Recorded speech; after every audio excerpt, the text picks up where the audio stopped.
Tag questions are short questions added to the end of statements. They help confirm information or check understanding.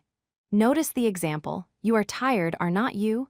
The statement is positive, so the tag is negative.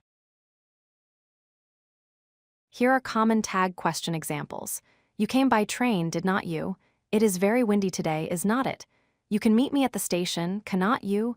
"You could not give me a ride, could you?" Each follows the same pattern. When the main statement is negative, the tag question becomes positive. "You do not like coffee, do you?" "She is not coming tonight, is she?" "We have not met before, have we?" "He cannot drive, can he?" Opposite polarity is the key. When the main statement is positive, the tag becomes negative. "She likes pizza, does not she?" "They are coming soon, are not they?" "You finished your homework, did not you?" "We should leave now, should not we?" Always reverse the polarity.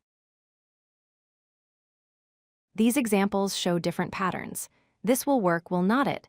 "You think so, do you?" "I could not help it, could I?" "Let us go, shall we?" Each tag matches its specific statement structure. Special words have unique tags.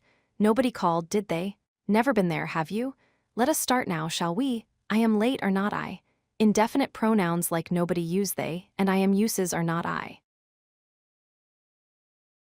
The golden rule for tag questions is simple. Positive statement uses negative tag.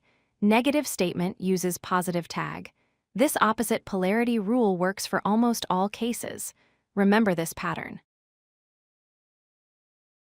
Now practice forming tag questions. "You like ice cream" needs a negative tag. "She does not know" needs a positive tag. "We should study" needs a negative tag. "Nobody came" needs a positive tag. Apply the golden rule to each one. If you like this video, hit that like button and don't forget to subscribe. Visit CodeLucky.com for more such useful content.